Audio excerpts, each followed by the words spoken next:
It may all come down to today for the looming debt ceiling crisis in Washington. President Joe Biden meeting with congressional leaders at the White House this afternoon. Fox's Doug Luzader joins us live from Washington, D.C. with more. Good morning to you, Doug. Ryan, good morning. The deadline is still a little uncertain, but the seriousness is there. We're going to see the president meeting with congressional leaders again today at the White House as they take another swing at solving this debt ceiling issue.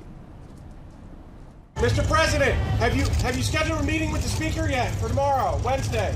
Yes. About all the president would do yesterday was confirm that he is meeting, today actually, with congressional leaders at the White House.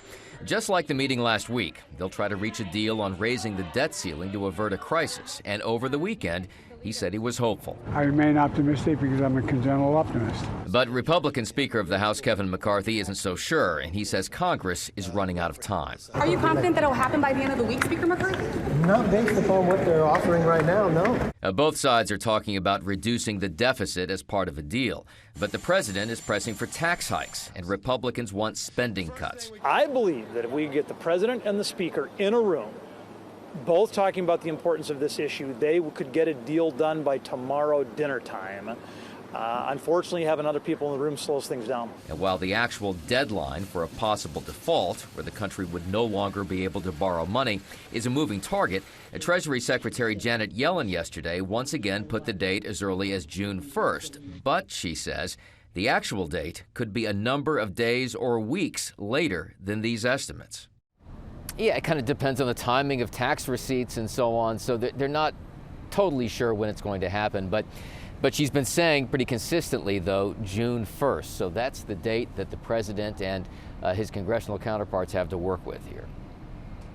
Hey, Doug, that's an interesting take, and to get Speaker McCarthy and President Biden, just let them figure this out on their own. Maybe they could come up with an agreement, but how they could sell that to their political sides of the aisle when you get other people involved, maybe that's a bit of a hiccup there.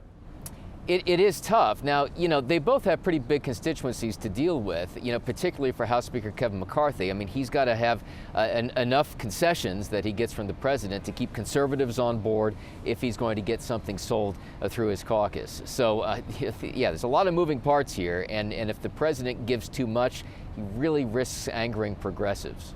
Hey, Doug, let me ask you, just being in D.C., did the Durham report yesterday, did it feel like a little bit of a tree falling in a forest? I actually forgot it was still going on, to be honest with you. Well, yeah, listen, there are, I think there are still 2 other special counsel investigations underway right now, but there had been 3. So it was a little tough to keep track of.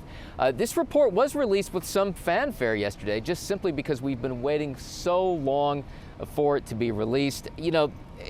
Listen, there's going to be an argument about how new this stuff was, and I know there are a lot of folks on the left who are saying that this is kind of a retread, that we've learned a lot of this through the Mueller investigation. But regardless, the FBI does not come out of this looking too good.